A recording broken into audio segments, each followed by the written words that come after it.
In recent times, interest in the Fatima visions has grown significantly.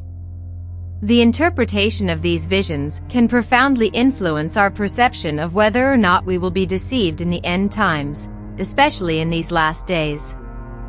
In 1917, 3 shepherd children in Portugal claimed to have visions of the Virgin Mary, who revealed prophecies to them that are believed to have been fulfilled over the years. 2 of these predictions have already come true, leading many to wonder about the third prophecy, which involves a worldwide catastrophe. With the arrival of 2024, there is growing speculation about the fulfillment of this latest prophecy. We invite you to explore with us the possibility of the fulfillment of the third Fatima prophecy and its implications for humanity. Please enter in the comments the city from which you are watching us. The Centenary Prophecies of Fatima. Number 1. The 3 Fatima prophecies are a set of apocalyptic predictions that were supposedly given to Lucia Santos and her cousins, Jacinta and Francisco Marto, by a Marian apparition that began on May 13, 1917. The 3 children reported that they were visited by the Virgin Mary 6 times between May and October 1917. This apparition is now known as Our Lady of Fatima. Lucia reported that at noon on July 13, 1917, the Virgin Mary entrusted them with 3 predictions. 2 of these prophecies were revealed in 1941 in a document written by Lucia at the request of José Alves Correa de Silva, Bishop of Leiria, to help with the publication of a new edition of a book about Jacinta. The bishop asked her to reveal the third prediction, but Lucia struggled for a while, apparently not yet convinced that God had authorized her to act. In October 1943, the bishop ordered her to write down the vision and seal it in an envelope that would not be opened until 1960, when the message would become clearer. The text of the third revelation was officially published by Pope John Paul II in 2000, but some claim that it was not the entire prediction revealed by Lucia, despite the Vatican's repeated assertions to the contrary. According to various interpretations by the Catholic Church, the 3 prophecies involve hell, the First World War and the Second World War, as well as the persecution of Christians in the 20th century. The Catholic Church has investigated hundreds of supposed Marian apparitions, but only 12 have received ecclesiastical approval, occurring between 1830 and 1933. Cultural anthropologists Victor and Edith Turner, who converted to Catholicism in 1958, observed the increase in Marian apparitions. These cults emerged as a post-industrial reaction of a marginalized lower middle class in the face of a rapidly changing culture. Unfortunately, the 2 cousins succumbed to the flu and died young. Lucia, the survivor, was sent to the school of the Sisters of St. Mary Dorothy in Villar, near Porto. In 1928, she became a postulant at the Dorothean convent in Tai, just over the border from Spain. He continued to report private visions periodically throughout his life.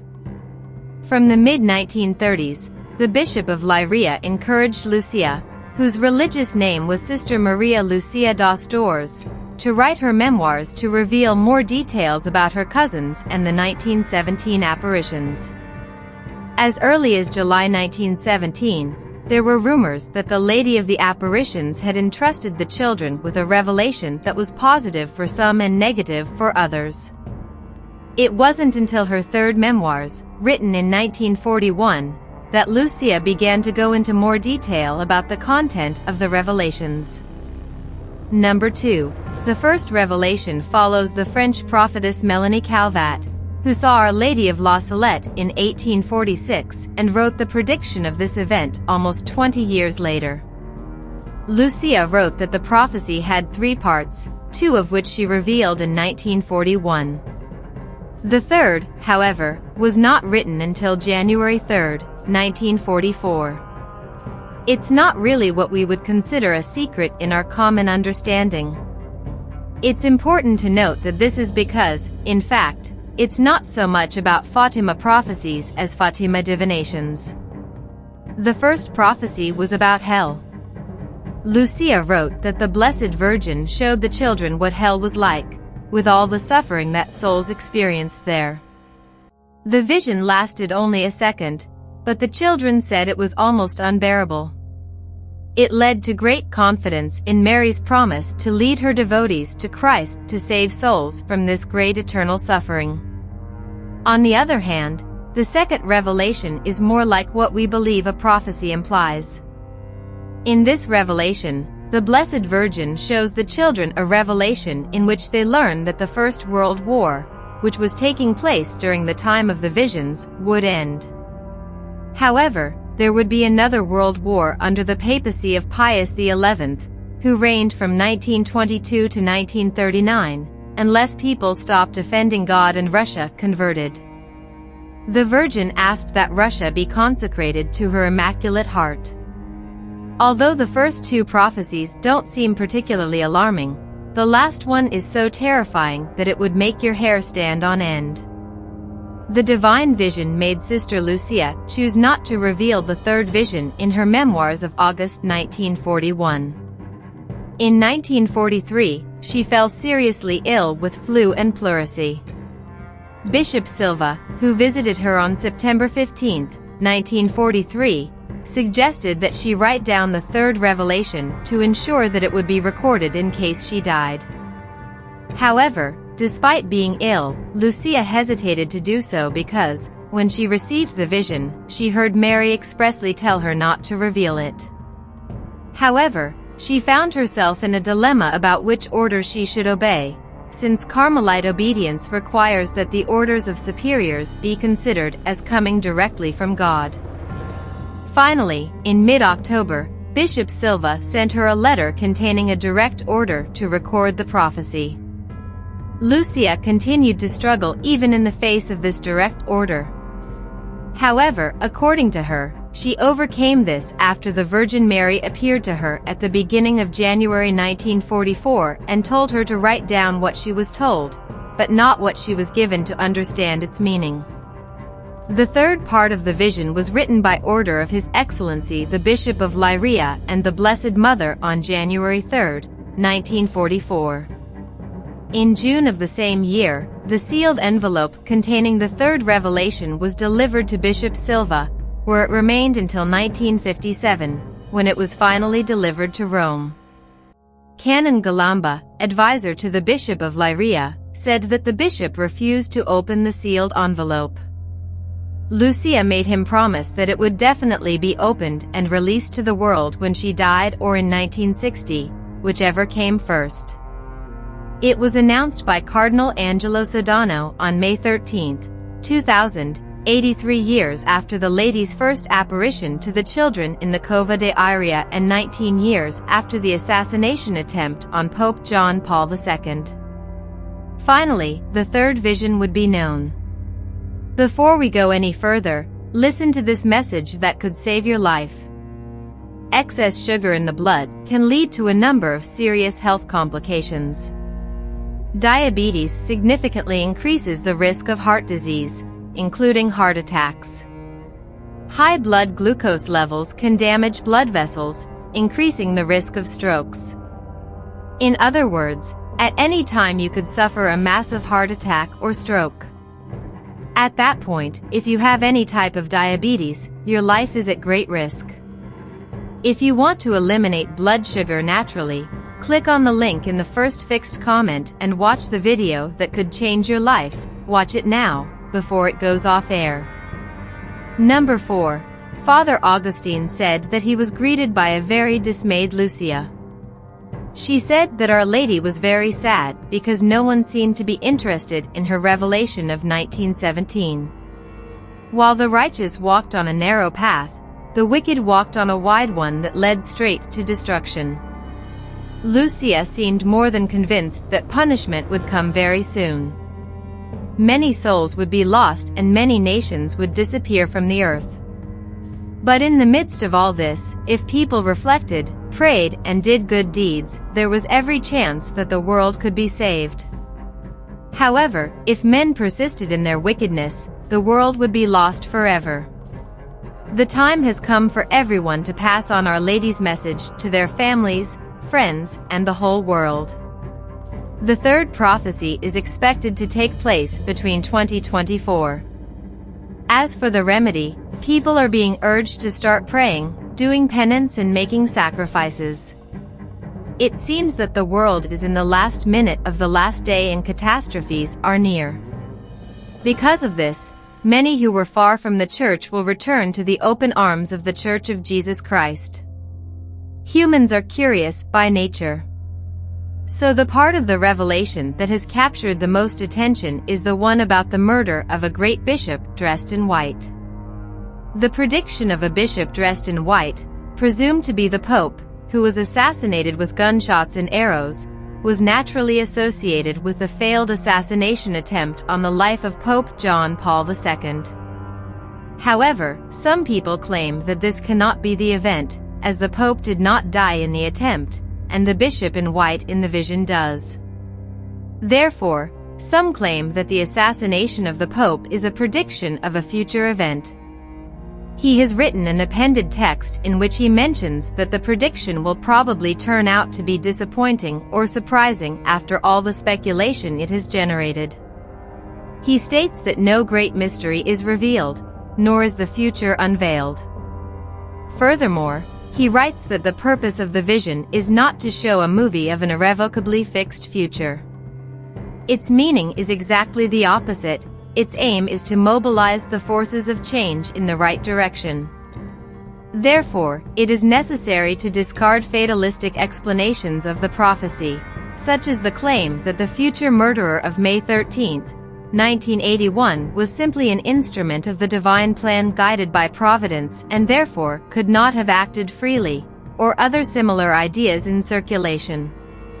In fact, the vision speaks of dangers and how we could save ourselves from them. This, however, did little to temper the enthusiasm surrounding this third revelation. Number 5. In the last part of the vision, it was revealed that a great war would take place. This war will destroy everything. Darkness will fall upon us for 72 hours, 3 days in a row, and 1/3 of humanity that survives this darkness and sacrifice will begin to live in a new era. They will be good people. On a very cold night, 10 minutes before midnight, a great earthquake will shake the earth for 8 hours. This will be the third sign that God rules the earth. The righteous and those who spread the faith should not fear. What you probably don't know is that the Fatima vision is unique in its kind. There are others, but curiously they are all interconnected. The connection between Fatima and the Akita divination is due to the speed of Cardinal Ratzinger's positive response to the prophecy. Bishop Ito assumed that the cardinal, who at the time was the custodian of the third vision of Fatima, must have recognized the similarity of Akita's messages with those of Fatima, whose authenticity was beyond doubt. He therefore approved his pastoral letter for their immediate dissemination among the faithful. To better appreciate this connection between these messages, between those of Fatima in 1917, Amsterdam in 1945 and Akita in 1973, consider that Amsterdam took place 28 years after Fatima and Akita took place 28 years after Amsterdam. And 28 years after Akita would be the year 2001, the first year of the third millennium. The late Pope John Paul I wrote in his book Crossing the Threshold of Hope that it seemed that, as we approached the third millennium, Our Lady of Fatima's vision given to the shepherd children would be fulfilled. The second correlation is the connection provided by heaven. Sister Ines learned the Fatima prayers from her guardian angel, who was also dictated to the children of Fatima by the Angel of Portugal. The apparitions of Our Lady of Akita and those of Fatima took place on the 13th of the month. Her last apparition to Sister Ines was on October 13, 1973, on the anniversary of the miracle of the sun in Fatima. This led Bishop Ito to conclude that the Akita message was a continuation of the Fatima message. The third correlation is the apocalyptic content of the three Fatima messages. With her third vision now fully revealed, we see an angel with a fiery sword about to burn the earth, when Our Lady in her splendor stopped him, causing the angel to cry out 3 times, "Penance, penance, penance," while pointing at the world. When the late Pope John Paul II asked her to clarify this vision, Sister Lucia said that it is not God who is punishing us in this way. Instead, humanity, by its transgressions, is bringing this scorching of the earth upon itself. Lucia added that, if it hasn't already happened, humanity, through its sins of immorality and injustice, especially against the poor, is slowly but surely approaching this eventuality. Although Our Lady warned of great disasters that would strike humanity, there was no mention of a massive earthquake that would affect Japan. That happened 10 years later, when the civil conflict broke out, resulting in a massacre that wiped out a large part of the population. Although there is still much debate surrounding the last prophecy, it is also a central topic of criticism. Some claim that the actual vision was not published by the Vatican. Number 6. The controversial secret in the Vatican. Before the 1930s, the main focus of devotion to Our Lady of Fatima was the need to pray the Rosary for the end of the First World War and for world peace. It is worth noting that the visions of Fatima at that time were not very well known outside of Portugal and Spain. After the publication of Sister Lucia's memoirs in 1935, Fatima came to be seen as the Virgin's victory over communism.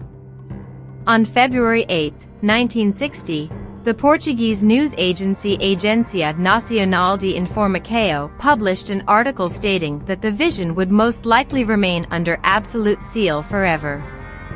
This announcement generated considerable speculation about the content of the vision. According to the New York Times, the speculation ranged from worldwide nuclear annihilation to deep divisions in the Roman Catholic Church that would lead to rival papacies. On May 2, 1981, Lawrence James Downey hijacked a plane and demanded that Pope John Paul II make the third Fatima vision public. The publication of the text provoked criticism from the Catholic Church in Portugal. Both clergy and laity felt offended because the text had been read in Rome and not at the Fatima Shrine in Portugal, where the events took place. Time, on June 29, 2000, reported that Monday's revelation that there were no apocalyptic predictions provoked indignant reactions from the Portuguese Church over the decision to keep the revelation secret for half a century. Critics, such as journalist and Italian media personality Antonio Socci, claim that the 4-page handwritten text of the third vision, published by the Vatican in 2000, is not the real prophecy or, at least, not the complete revelation. The argument is based on different reasons. One of the arguments is that the text of the third revelation released by the Vatican is handwritten on 4 sheets of paper. Father Joaquim Alonso, the official Fatima archivist for 16 years, reports in his book that, according to Lucia's account, she wrote it on 1 sheet of paper. Later, in May 2007, Cardinal Tarcisio Bertone appeared on the Italian television program Porta a Porta and showed Lucia's document on camera. It was a single sheet of paper that had been divided twice, once vertically and once horizontally. Lucia's writing was on both sides of the sheet of paper. The vertical squares were the ones that the Vatican reproduced in June 2000. Another reason why critics argue that the complete third prophecy was not published is because of evidence that the third divine revelation was written in the form of a letter addressed to the Bishop of Leiria. The text of the third revelation released by the Vatican is not written in the form of a letter. Lucia was interviewed by Father John Gen on February 3, 1946. Number 7. Father John Gen asked Lucia when the time would come for the third prophecy. She replied that she had communicated the third part in a letter to the Bishop of Leiria. Let's also remember that Canon Galamba, advisor to the Bishop of Leiria, was overheard saying that when the bishop refused to open the letter, Lucia made him promise that it would be opened and read to the world when she died or in 1960, whichever came first. Antonio Socci, however, questions how strictly the word letter should be interpreted. In addition, the text of the Revelation is supposed to contain words attributed to the Blessed Virgin Mary. However, the text of the third revelation released by the Vatican does not contain any words attributed to the Blessed Virgin Mary. Socci claims that the third divine revelation probably begins with the words in Portugal, "The dogma of the faith will always be preserved," etc., words that Lucia included in her fourth memoir, but are only included as a footnote in the text released by the Vatican. Lucia, however, stated in her fourth memoir that she would not reveal the third part. Critics also argue that the document contains information about the apocalypse, the apostasy, and satanic infiltration in the Church. In an interview published in the November 11, 1984 issue of Jesus magazine, Cardinal Ratzinger was asked if he had read the text of the third revelation and why it had not been revealed. Ratzinger acknowledged having read the third prophecy and stated, in part, that the third revelation implies the importance of the novissimi and the dangers that threaten the faith, the life of the Christian and, therefore, the life of the world. Ratzinger also commented that if it has not been made public, at least for the time being, it is to avoid religious predictions being confused with a search for sensationalism.